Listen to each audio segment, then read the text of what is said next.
어느 백만장자 노인이 몸이 불편해져 요양보호사를 고용했습니다. 성실하고 친절한 젊은 남성이었죠. 하지만 그는 몰랐습니다. 자신을 돌봐주는 이 청년이 바로 자신의 친아들이라는 사실을. 어느 날 요양보호사의 신분증에서 그 이름을 본 순간 백만장자의 얼굴은 핏기를 잃었습니다. 30년 전 이혼한 아내의 성씨가 그대로 적혀 있었던 것입니다. 왜 그는 자신의 친아들을 알아보지 못했을까요?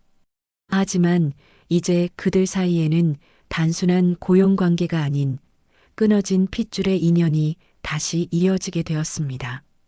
이 만남이 그들의 인생을 어떻게 바꿔놓을까요? 과연 진실을 털어놓을 수 있을까요?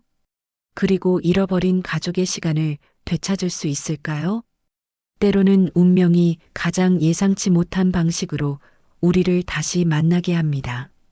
그 전에 구독과 좋아요를 눌러주시면 더 많은 이야기로 찾아뵐 수 있습니다. 그럼 이야기가 시작합니다. 늦가을 바람이 창문을 흔들던 저녁이었습니다. 한때 사업계의 중심에 서 있던 박 회장은 이제 지팡이에 몸을 의지하며 살아가고 있었습니다. 커다란 집안은 조용했고 그의 앞에 놓인 따뜻한 수프도 식어가고 있었습니다. 회장님, 새로 오신 요양보호사님이 인사드리겠다고 하십니다. 비서가 조심스럽게 말을 꺼내자 문이 열리며 한 남자가 들어섰습니다. 단정한 셔츠를 입고 검은 가방을 든 그는 공손하게 인사했습니다. 안녕하세요. 요양보호사 민호라고 합니다. 잘 부탁드립니다. 박 회장은 무심코 고개를 끄덕였지만 이상하게 시선을 떼기가 어려웠습니다. 그의 말투, 고개 숙이는 모습, 그리고 어딘가 낯익은 눈빛이 마음을 흔들었습니다. 저 눈을 어디서 본 것 같은데. 하지만 곧 고개를 돌렸습니다. 나이가 들면 다들 비슷해 보이는 법이라고 스스로를 달래며 수프를 떠먹었습니다. 처음 며칠 동안 박 회장은 민호가 마음에 들지 않았습니다. 사소한 것들이 계속 거슬렸습니다. 의자 소리가 너무 크다. 조용히 좀 해. 수프가 짜다. 다시 끓여와. 방이 추우니 온도를 높여. 민호는 어떤 잔소리에도 대꾸하지 않았습니다. 표정 하나 바뀌지 않은 채 조용히 일을 해냈습니다. 박 회장은 이것이 더 신경 쓰였습니다. 다른 요양보호사들은 몇 번만 말해도 그만두곤 했는데 이 사람은 달랐습니다. 마치 오랫동안 이런 대접에 익숙해진 사람 같았습니다. 밤이 되면 더욱 이상했습니다. 책을 읽는 척 하다가도 자꾸 민호의 뒷모습에 눈길이 갔습니다. 식탁에 앉은 모습, 차를 따르는 손길, 문을 닫을 때의 작은 습관들이 묘하게 익숙했습니다. 저 모습들을 어디서 본 것 같은데. 어느 날 민호가 물수건을 건네줄 때 손끝이 스쳤습니다. 그 순간 30년 전 기억이 번개처럼 떠올랐습니다. 내 살배기 아들이 아빠 손을 꼭 잡고 있던 장면, 작은 손이 빠져나가지 않도록 꼭 움켜쥐던 그 느낌이었습니다. 가슴이 철렁 내려앉은 박 회장은 괜히 목소리를 높였습니다. 갑자기 다가오지 마. 불편하다. 민호는 잠깐 눈을 깜빡였을 뿐 말없이 물러섰습니다. 그 뒷모습에는 깊은 쓸쓸함이 배어 있었습니다. 박 회장은 그 쓸쓸함이 더 무서웠습니다. 며칠이 더 지나자 박 회장은 자신도 모르게 민호를 유심히 보게 되었습니다. 민호는 매일 새벽 정원에 나가 하늘을 바라보며 몇 분씩 서 있었습니다. 손을 뒤로 깍지 낀 그 모습이 너무나 낯익었습니다. 왜 저렇게 멍하니 서 있는 거냐? 박 회장이 물어보자 민호는 잠시 미소를 지으며 대답했습니다. 아버지가, 아니, 예전에 저희 어머니가 그러셨어요. 해 뜨기 전 하늘을 보면 마음이 편해진다고요. 아버지가 하다가 말을 고친 그 순간 박 회장의 마음은 다시 한번 흔들렸습니다. 분명 뭔가 있다. 그런데 왜 이렇게 불안하지? 어느 날 낮잠을 자다 깨어보니 민호가 방 구석에서 책을 읽고 있었습니다. 책에 빠져 있는 그 표정이 너무나 익숙했습니다. 박 회장은 속으로 중얼거렸습니다. 저 표정, 내가 알던 그 아이의 얼굴 같은데. 손이 떨렸습니다. 혹시 이 사람이? 아니다. 말도 안 된다. 그 아이는 벌써 내 곁을 떠난 지 30년이 넘었다. 그리고 나는 그 아이를 찾을 자격도 없다. 박 회장은 고개를 돌렸습니다. 눈가에 맺힌 눈물을 애써 감추며 마음속 깊은 곳에서 일어나는 그리움과 후회를 삼켰습니다. 세월은 모든 것을 바꾸어 놓았지만 어떤 기억들은 여전히 가슴 깊은 곳에서 살아 숨쉬고 있었습니다. 늦은 밤 박 회장은 잠들지 못하고 침대에 누워 천장을 바라보고 있었습니다. 민호의 눈빛이 자꾸만 머릿속을 떠나지 않았습니다. 그 눈빛 속에는 혼자서 견뎌온 외로움과 무언가를 꾹 참고 견디어온 강인함이 느껴졌습니다. 저 눈빛이 윤희와 닮았구나. 박 회장은 속으로 중얼거렸습니다. 윤희, 그 이름만 떠올려도 가슴 깊은 곳이 아려왔습니다. 젊은 시절에 그는 오직 성공만을 위해 달려왔습니다. 작은 무역업으로 시작해서 하루에 20시간씩 일하며 모든 것을 사업에 쏟아부었습니다. 사람들은 그를 냉정하고 무서운 사업가라고 불렀습니다. 윤희는 그와 정반대였습니다. 조용하지만 따뜻했고 무엇보다 가정을 소중히 여기는 사람이었습니다. 하지만 그때의 박 회장에게는 그런 따뜻함조차 사치처럼 느껴졌습니다. 윤희, 나는 지금 멈출 수가 없어. 당신이 이해해 주어야 해. 그때마다 윤희는 말없이 미소를 지었지만 그 미소 뒤에 숨겨진 깊은 외로움을 박 회장은 끝내 알아차리지 못했습니다. 결국 자주 다투고 서로를 이해하지 못한 끝에 두 사람은 헤어지게 되었습니다. 어린아이의 손을 잡고 떠나가는 윤희의 뒷모습은 평생 잊을 수 없는 아픔으로 남았습니다. 다음 날 저녁 민호가 밥상을 차리면서 자연스럽게 이야기를 꺼냈습니다. 어릴 때 어머니가 참 고생을 많이 하셨어요.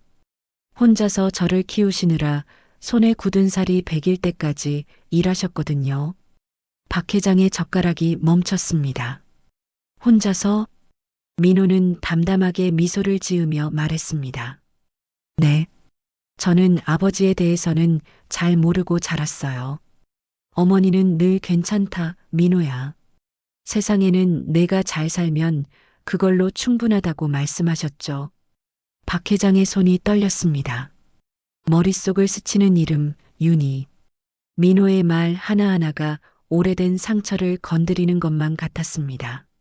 며칠 후 밤 박 회장은 이상한 꿈을 꾸었습니다. 30년 전 윤희가 눈물을 흘리며 말하던 그 장면이었습니다. 당신에게는 정말 돈이 전부인가요? 저는, 우리 아이는 당신에게 무엇인가요? 꿈속에서 박 회장은 아무 말도 할 수 없었습니다. 손을 뻗어보았지만 윤희와 아이는 안개 속으로 사라져갔습니다. 그 순간 박 회장은 깜짝 놀라며 잠에서 깼습니다. 방을 정리하던 민호가 놀란 눈빛으로 바라보고 있었습니다. 회장님, 괜찮으세요?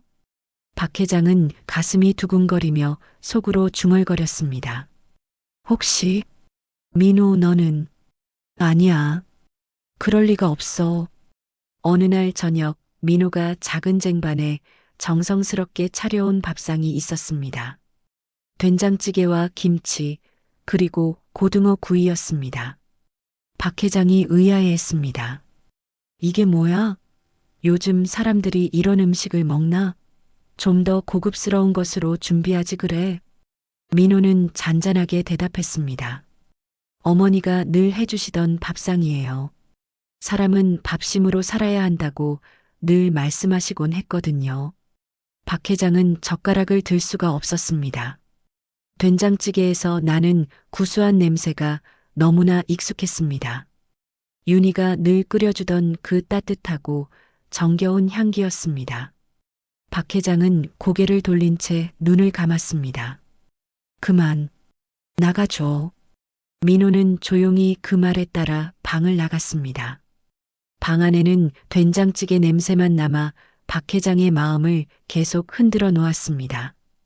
밤이 깊어갈수록 박 회장은 더욱 혼란스러웠습니다. 민호라는 이름조차 낯설면서도 너무나 익숙했습니다. 마음 깊숙이 묻어두었던 어떤 이름과 자꾸 겹쳐지는 것 같았습니다. 민호. 내 아들의 이름도 민호였는데. 설마. 아니겠지. 그럴 리가. 박 회장은 두 손으로 얼굴을 감쌌습니다. 하지만 자꾸만 겹쳐지는 기억들이 있었습니다. 윤희의 따뜻한 눈빛, 어린아이의 맑은 웃음소리, 그리고 지금 자신 곁에서 돌봐주고 있는 요양보호사 민호의 모습, 더 이상 외면할 수 없는 진실이 서서히 모습을 드러내려 하고 있었습니다. 박 회장의 마음속에서는 두려움과 기대가 뒤섞여 복잡한 감정의 소용돌이가 일고 있었습니다. 그날은 유난히 몸이 무겁게 느껴졌습니다. 박 회장은 병원에서 진료를 마치고 돌아오는 길에 갑자기 속이 불편해졌습니다. 비서가 급히 차를 길가에 세우자 민호가 재빨리 차에서 내렸습니다. 회장님, 마침 이 근처에 제 집이 있습니다. 잠깐 들러서 쉬고 가시는 게 어떨까요? 민호가 사적인 제안을 한 것은 처음이었습니다. 박 회장은 잠시 망설였지만 몸 상태가 좋지 않아 조용히 고개를 끄덕였습니다. 민호의 안내를 따라 작은 골목길로 들어갔습니다. 오래된 건물의 3층에 자리한 작은 집이었습니다. 문을 열자 소박한 거실이 나타났습니다. 벽에는 오래된 액자 몇 개와 낡았지만 정성스럽게 관리된 가구들이 놓여 있었습니다. 비록 화려하지는 않았지만 집 안에는 따뜻한 기운이 가득했습니다. 박 회장이 소파에 앉아 숨을 고르고 있는 동안 민호가 부엌에서 물을 가져왔습니다. 그때 박 회장의 시선이 거실벽에 걸린 한 장의 액자에 머물렀습니다. 세월의 흔적으로 색이 바랜 사진이었지만 그 속의 여인은 환한 미소를 짓고 있었습니다. 그 순간 박 회장의 마음이 멈춰버렸습니다. 윤희. 손이 떨렸습니다. 사진 속 여인은 분명히 30년 전에 헤어진 아내 윤희였습니다. 변하지 않은 따뜻한 눈빛, 포근한 미소, 하지만 세월이 남긴 흔적도 함께 담겨 있었습니다. 박 회장은 자신도 모르게 자리에서 일어나 사진 앞으로 다가갔습니다. 그리고 액자 아래쪽에 적힌 작은 글씨를 보았습니다. 윤희, 사랑하는 어머니와 함께. 박 회장은 그 자리에 얼어붙었습니다. 민호가 물잔을 들고 돌아왔습니다. 하지만 박 회장은 그 물잔을 받을 수가 없었습니다. 온몸이 떨려서 손이 공중에 그대로 멈춰 있었습니다. 회장님, 괜찮으세요? 민호가 걱정스러운 목소리로 물었지만 박 회장은 대답할 수 없었습니다. 머릿속에는 단 하나의 이름만 맴돌고 있었습니다. 윤희, 그리고 민호. 당신의 어머니 이름이 윤희인가요? 박 회장이 힘겹게 물어보았습니다. 민호는 깜짝 놀란 표정을 지으며 눈을 크게 떴습니다. 네, 제 어머니 성함이 윤희입니다. 어떻게 아시는 건가요? 그 순간 박 회장의 얼굴에서 핏기가 빠져나갔습니다. 입술이 떨렸고 민호의 말 한마디 한마디가 가슴을 천천히 하지만 깊숙이 파고들었습니다. 박 회장은 간신히 의자를 붙잡고 버텼습니다. 하지만 손끝에서 힘이 빠져나가는 것을 막을 수 없었습니다. 목이 메이고 눈앞이 흐려졌습니다. 그럴 리가 없어. 설마. 아닐 거야. 하지만 민호의 눈빛, 손길, 말투. 모든 것이 과거의 기억들과 하나씩 맞아떨어졌습니다. 잊으려 애썼던 이름, 외면하려 했던 그 아이가 지금 바로 눈앞에서 자신을 돌보고 있었던 것입니다. 박 회장은 천천히 눈을 감았습니다. 가슴 깊은 곳에 오랫동안 묻어두었던 진실이 거센 파도처럼 밀려오고 있었습니다. 이제는 더 이상 피할 수 없는 현실과 마주해야 할 때가 온 것 같았습니다. 세월이 흘러 많은 것이 변했지만 가족의 인연만은 신비로운 방식으로 다시 이어지고 있었습니다. 박 회장의 마음속에는 후회와 그리움, 그리고 이제서야 찾아온 희망이 복잡하게 얽혀 있었습니다. 그날 밤 박 회장은 한잠도 이루지 못했습니다. 민호의 집에서 본 그 사진이 머릿속에서 떠나지 않았습니다. 윤희, 정말 너였구나. 세상의 모든 인연이 끊어졌다고 생각했는데 운명은 이토록 신비로운 방식으로 다시 만나게 만들었습니다. 다음 날 박 회장은 조심스럽게 민호에게 물어보았습니다. 혹시 어머니는 지금 어디에서 지내고 계시나? 민호는 잠시 머뭇거리다가 대답했습니다. 어머니는 근처 작은 마을에 혼자 살고 계세요. 허리가 편찮으셔서 제가 자주 찾아뵙고 있습니다. 그 말을 듣는 순간 박 회장의 마음이 크게 요동쳤습니다. 혹시 제가 그분을 한번 뵐 수 있을까요? 자신도 모르게 입에서 나온 말이었습니다. 민호는 잠시 의아한 표정을 지었지만 네, 회장님께서 원하신다면 하며 고개를 끄덕였습니다. 윤희의 집 앞에 섰을 때 박 회장은 온몸이 굳어버렸습니다. 정갈하게 관리된 작은 집, 창가에는 정성스럽게 가꾼 화분들이 놓여 있었습니다. 집 안에서는 가끔 기침 소리가 들려왔습니다. 문이 열리고 윤희가 모습을 나타냈습니다. 세월은 그녀의 얼굴에 깊은 주름을 새겼지만 그 따뜻한 눈빛만은 예전 그대로였습니다. 순간 박 회장은 숨을 쉴 수도 없었습니다. 윤희, 그 이름을 부르자 윤희는 눈을 크게 떴습니다. 그리고 잠시 얼어있다가 작게 입술을 떨며 속삭였습니다. 정우 씨? 30년 만에 재회였습니다. 작은 거실에서 마주 앉은 두 사람은 한동안 아무 말도 할 수 없었습니다. 윤희의 손등 위로 눈물 한 방울이 떨어졌습니다. 이게 꿈은 아니겠지요? 정말로 당신이 여기 온 게 맞나요? 박 회장은 떨리는 손으로 대답했습니다. 그래요. 저예요. 그때는 정말 어리석었어요. 당신과 아이를 두고 떠나야 했던 그날을 단 하루도 잊은 적이 없었어요. 윤희의 눈가가 젖어들었습니다. 저도 처음엔 원망했어요.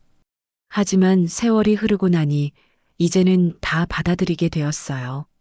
민호 하나만 보고 여기까지 왔으니까요. 그 순간 민호라는 이름이 다시 두 사람 사이에 떠올랐습니다. 박 회장의 눈빛이 흔들렸습니다. 민호가 제 아들인 거죠? 윤희는 천천히 고개를 끄덕였습니다. 네, 당신이 남기고 간 제가 혼자 키운 아들, 민호예요. 박 회장은 그 말을 듣자마자 가슴이 먹먹해졌습니다. 눈앞이 흐려지고 목소리가 떨렸습니다.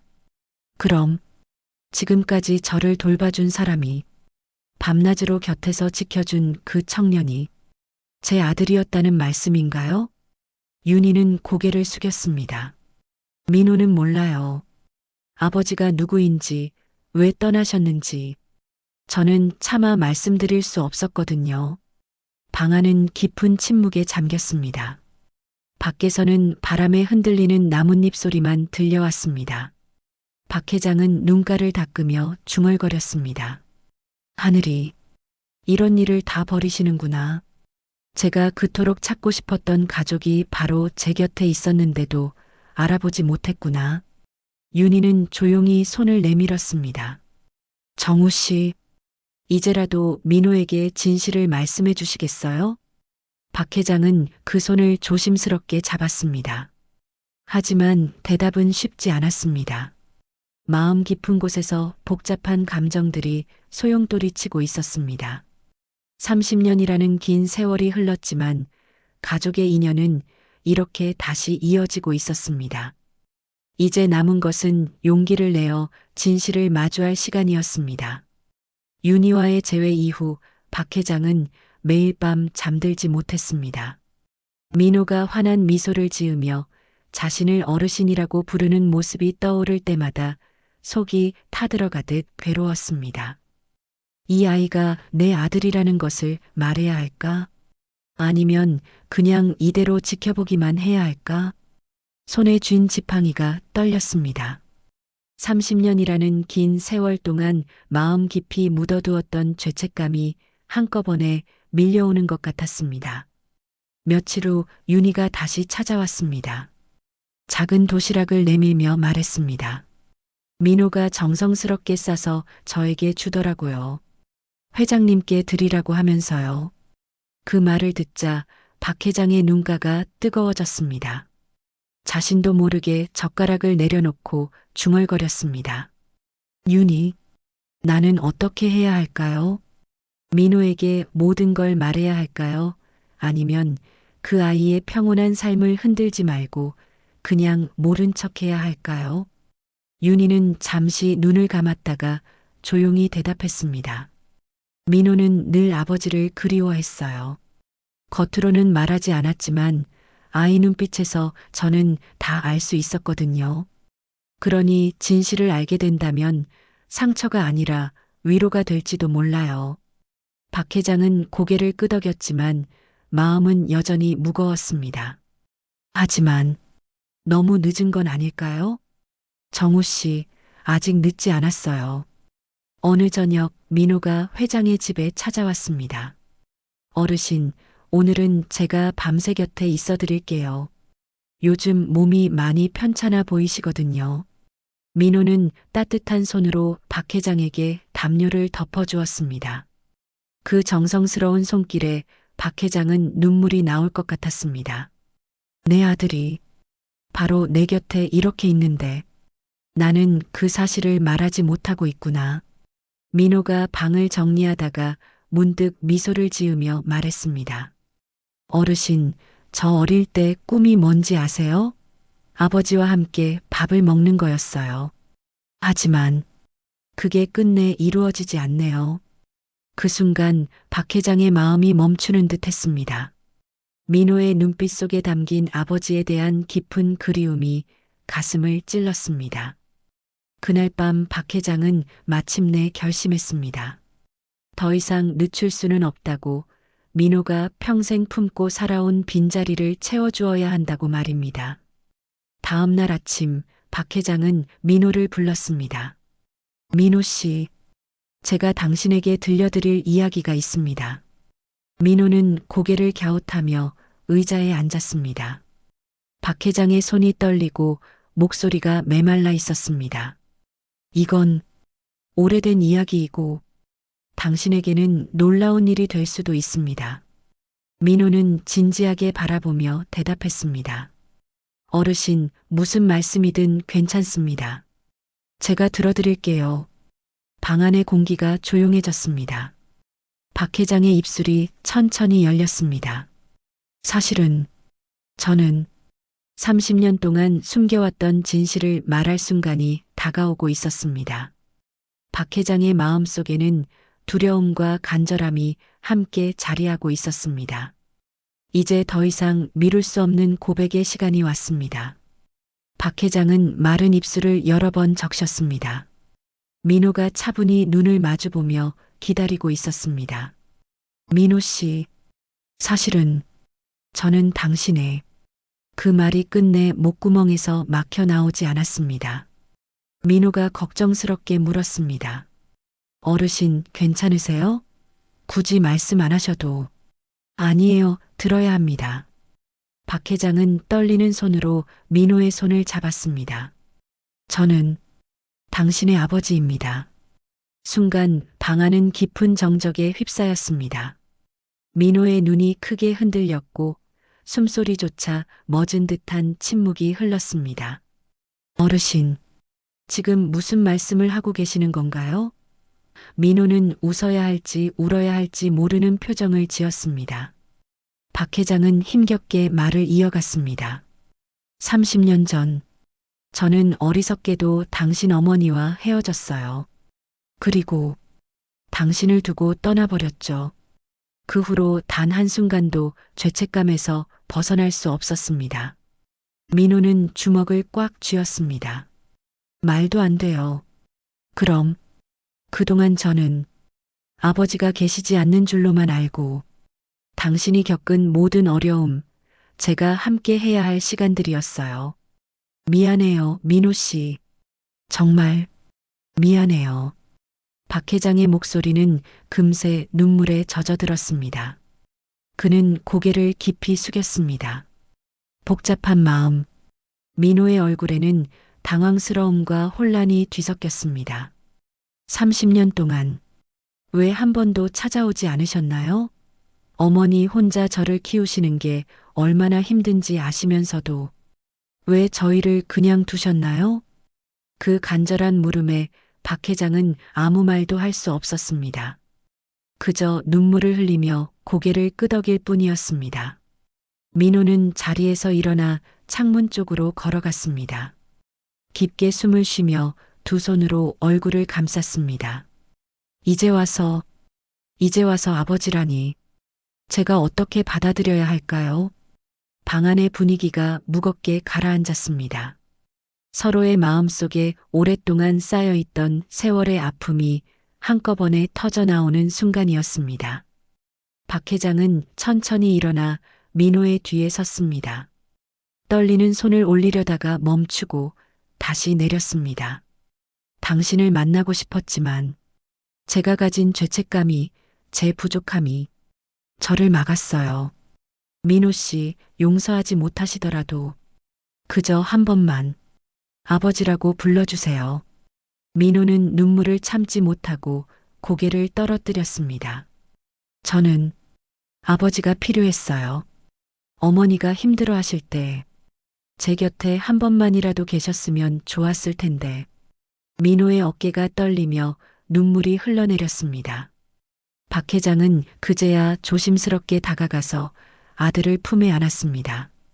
두 사람의 몸이 떨림 속에서 마주했습니다. 미안해요. 민호야, 정말 미안해요. 그 순간 30년이라는 긴 세월 동안 쌓여있던 서먹한 벽이 서서히 무너져 내리기 시작했습니다. 아버지와 아들이 드디어 서로를 인정하고 받아들이는 순간이었습니다. 늦었지만 이제라도 찾아온 이 만남이 두 사람에게 새로운 시작이 될 수 있기를 희망해 봅니다. 민호는 눈물을 닦으며 한참을 말없이 앉아 있었습니다. 박 회장은 그 옆에서 조용히 기다렸습니다. 긴 침묵 끝에 민호가 낮은 목소리로 말했습니다. 아직 마음이 정리되지 않습니다. 너무 갑작스럽고 너무 큰 이야기라서요. 박 회장은 천천히 고개를 끄덕였습니다. 당연해요. 저도 알고 있어요. 시간이 걸려도 괜찮습니다. 다만 이제라도 당신 곁에 있고 싶어요. 민호는 그 말을 곰곰이 생각해 보다가 눈가가 다시 촉촉해졌습니다. 며칠 후 윤희가 두 사람을 불러서 작은 식탁에 앉혔습니다. 세 사람 앞에는 정성스럽게 끓인 된장찌개와 김치가 놓여 있었습니다. 우리 민호, 어릴 때부터 아버지와 함께 밥 먹는 걸 꿈꿨었지. 윤희의 말에 민호는 젓가락을 멈췄습니다. 박 회장은 눈가가 다시 붉어졌습니다. 윤희는 두 사람을 번갈아 보며 따뜻하지만 단호하게 말했습니다. 지금이라도 늦지 않았어요. 사람의 인연은 끝까지 가봐야 알 수 있는 거예요. 민호야, 마음에 서운함이 남더라도 아버지를 받아들여 보렴. 정우 씨도 이제는 아버지로서 역할을 해야 하고요. 그 말은 두 사람의 가슴을 동시에 울렸습니다. 그날 밤 민호는 박 회장과 단둘이 동네를 산책했습니다. 달빛이 은은하게 비치는 골목길에서 민호가 조심스럽게 입을 열었습니다.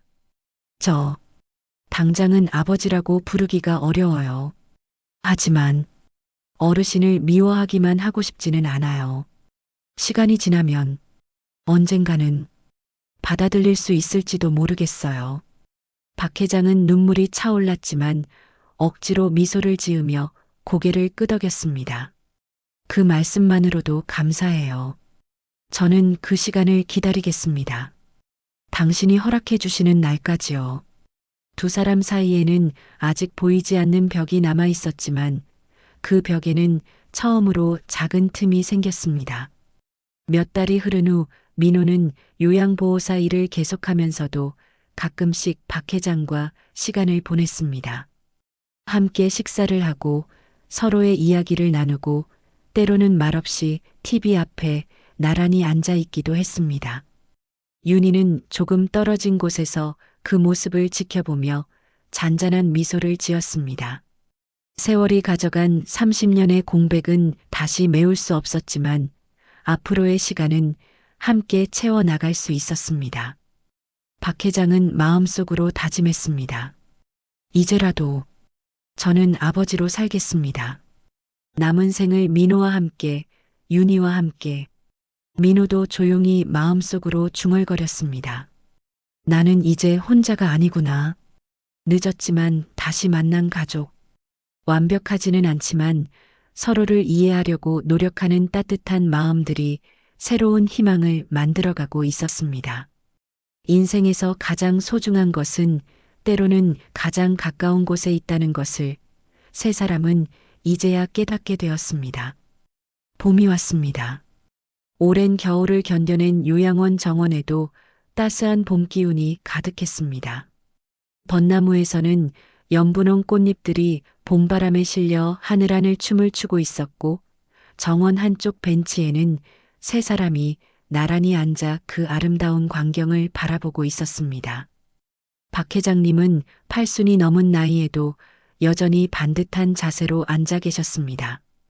두 손을 단정히 무릎 위에 모으신 채 마치 오랫동안 품어왔던 말을 꺼내듯 조심스럽게 말씀하셨습니다. 이렇게 시간이 남아있다는 게 참으로 고맙구나. 그 옆에 앉은 민호는 아버지를 닮은 듯한 진중한 표정으로 고개를 끄덕였습니다. 50을 넘긴 나이가 되어서야 비로소 깨달은 것이 있었습니다. 아버지, 저도 이제는 알겠습니다.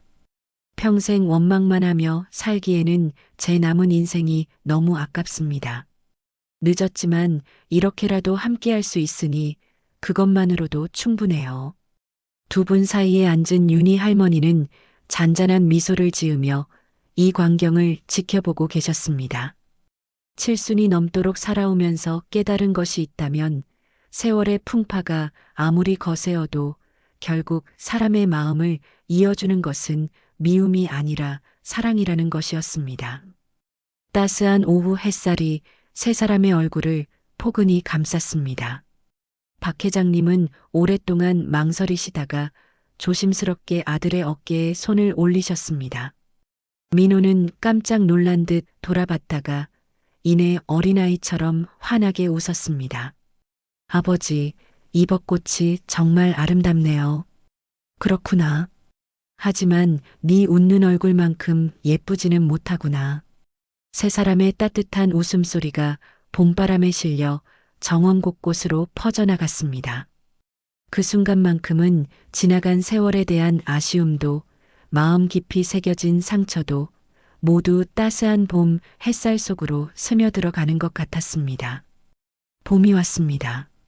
마음에도 봄이 왔습니다.